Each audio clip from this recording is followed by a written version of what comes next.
Hello and welcome to a very special How I Paint Things.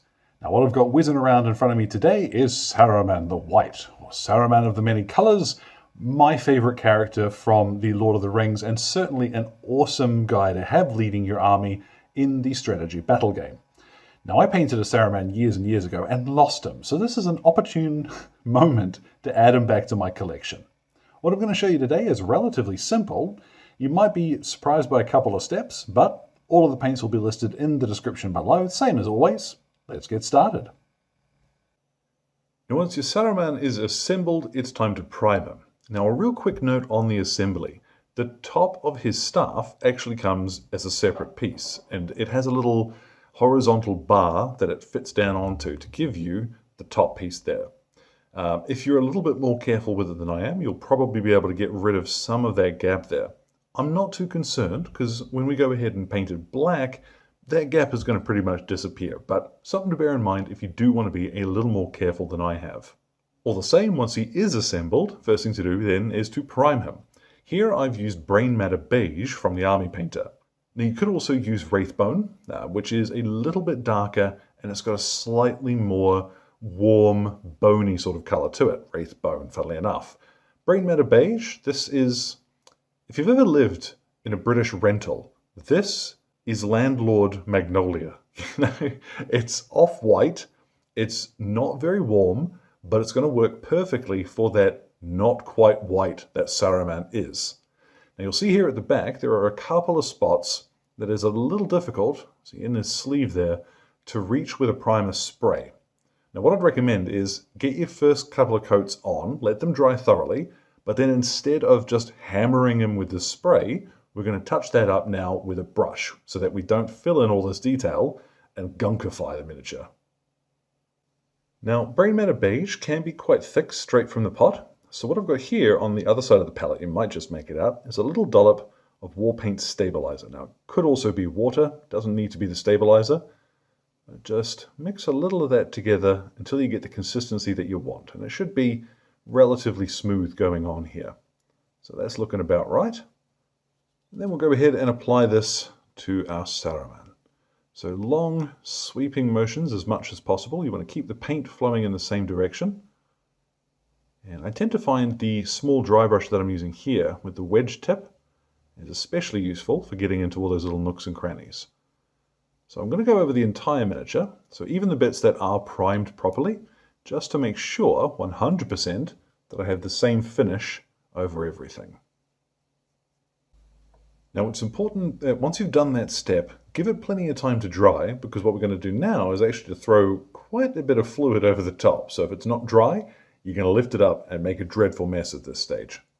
So what I'm going to do is grab a slightly larger brush, and in my little palette wells here, I've mixed together soft tone. So it's 2 drops of soft tone to every 1 drop of Speedpaint Medium. The reason I've done that is I don't want it to be yellow, and this is the reason why I am using soft tone as well. Now, if you are sticking with Citadel stuff, I would suggest all the same, try soft tone instead, because Seraphim Sepia, when they changed the recipe, it's almost yellow these days, and that's not what we want for Saruman here. All the same, you don't need to splurge this on. We want to be fairly careful in how it's applied. You see, I'm trying to keep my brush moving in the same direction as much as possible. And we'll work our way around his cloak. And we're going to drench pretty much everything in this mix. The reason why I'm holding him upside down is actually to help the way in which the wash is going to flow. I find it's a little bit easier to apply on miniatures with very long capes if naturally, when we start applying it, gravity is dragging it upwards. So once I've got this on all of Saruman, it doesn't have to be on his face, just all of his clothes. We'll let him dry for about half an hour. We'll see what we end up with then.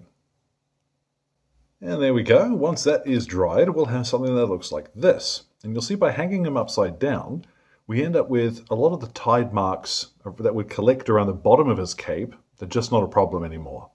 Hopefully I can pop up on screen here very quickly the, the layout that I had thrown together to hold him upside down.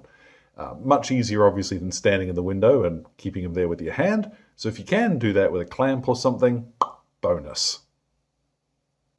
So what I've got now is some Boney spikes, which is a wonderful light beige color, and a large dry brush. What I'm going to do here is, well, we are going to do the unthinkable and dry brush Saruman. Because most of the detail on the miniature is essentially vertical, you'll find it's very easy to just back and forth with the brush and build up that color relatively smoothly. I might need some more on my brush. There we go. So this is not terribly taxing. Just go around a couple of passes and we're going to lighten them up a little bit and introduce a bit more depth over the top of that shaded stuff. Now, after a couple of quite generous passes, we'll see that this is more the color that I kind of associate with Saruman. But we're lacking a little bit of definition on some of those edges now. So what I'm going to do is go back to Brainmatter Beige, and this time I'm going to use a smaller dry brush. Let's just prep that up there. So once you've got your brush prepped up, start with his hair, because we're going to paint this a different color anyway. See what you'll leave behind, and then the light dry brush concentrating on the extreme creases and folds in the fabric. And again, a couple of passes here will serve you better rather than having too much paint on your brush and just splurging straight over the top. Now what I've got here is one of my gnarly old synthetic brushes. It doesn't quite hold a tip, but it's also not really splayed out super wide, so it's ideal for stuff like this. We are going to do one last dry brush.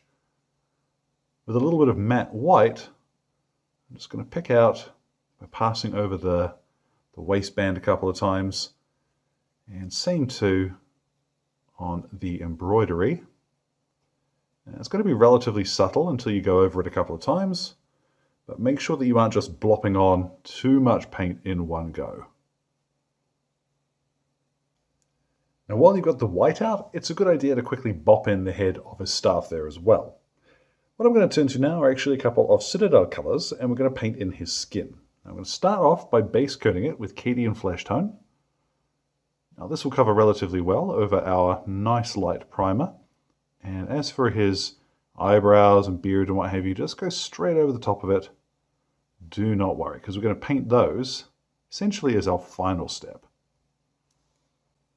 And once you've got that first skin tone down, grab yourself a little bit of matte white and thin it down so that it flows pretty easily. Because what we'll do now is just paint a quick white line across the eye socket. And we'll make a dreadful mess. We can end up filling in more of his face than we need to. But we are going to tidy this up in a second, and it's much easier to do this at this stage where it doesn't matter if we make a mess. And then with a little bit of matte black, I've thinned this down until it's going to run quite smoothly, and I've finally swapped on down to a smaller brush. What we're going to do is try and paint in a vertical line that just crosses the eye at the right point. Ooh, doesn't he look surprised? So, the reason why we do this now is because I can go back to that Cadian Flesh Tone and tidy up now, go back around the socket and carefully fill that in so that he's not quite so bug-eyed anymore. Now, that's not always going to be a foolproof way of doing it, but it is certainly an easier way. So if you're worried about painting eyes, just do them before you do any of the other fancy stuff on the face. Speaking of, because I've got the black out, I am now going to paint in his staff, but you can do this in any stage that you like. Now to shade his face, we are going back to soft tone, but this time I have thinned it out half and half with the Speedpaint Medium. We want it to be relatively subtle, but just enough to add some depth to the recesses. If you use this neat, he's going to turn yellow. It's not going to look quite right. But if you thin it down too much, it's not going to have quite the effect we need. So over all of his skin. Now because Cadian Flesh Tone isn't very warm by itself, and we've used a brown over the top of the skin, we get this neat, he's going to look slightly desiccated, let's say, which is what we want for Saruman. Now what I'm going to turn to is Kislev Flesh, and this is going to be the predominant skin tone. So what we're going to do is go over most of his skin with this, but leave just a little of the shaded Cadian flesh tone in the recesses. So around his cheeks, his nose and what have you, there's not very much of him to paint actually, but take your time, be careful, and pay attention to his hands as well. This is where I'm going to go back to that character brush because I want a slightly smaller tip here, and I've thinned down some flayed one flesh. This is where we're going to start sketching in some of the detail of his face and add a little bit of texture to it. So starting with the tip of his nose is always a good bet, so you get an idea of how the paint's going to come off your brush. And now what I'll do is start sketching in some thinner lines across his forehead to add a little bit of wrinkling to our horrible old man. This is where you want to start concentrating on things like the very high points of his cheekbones, the backs of his knuckles and what have you. The very last stage here is going to be to get some pallid witch flesh, and this is where we concentrate on the very tips of things. So right at the tip of his nose, a little blip there, right at the angle of his cheekbone, blip, and so forth. Now tell you what, that bit always makes me nervous. What we're going to do now is start painting in his hair and particularly those wicked eyebrows. So I'm going to start with deep grey, and we'll get a little bit of it on the front bit of his beard. And it doesn't matter if you sort of splurge over a little bit towards the sides, because we are going to keep adding to this. I'm going to go up here to ash grey, and we're going to first of all do a couple of little dibbly lines on his brows just to accentuate those. And of course you don't have to go buy in all of these different greys. You can just add a little bit of water and some white paint into them, but I tend to find it's easier having them right there. So we'll start tidying up the grimier looking parts of them. Now I've also painted right up close to his head, anywhere that his hair is sort of joining his face. Go as close as you can with that lighter grey. What I'm turning to now, this is Brigade Grey, and this is going to be predominant colour of his beard and his hair. Now this is a just off-white. Now I quite like how that looks. It is a little bit flat in some respects in that there's no real detailing in the hair. But I kind of like it because Saruman's very wispy flyaway hair quite suits that.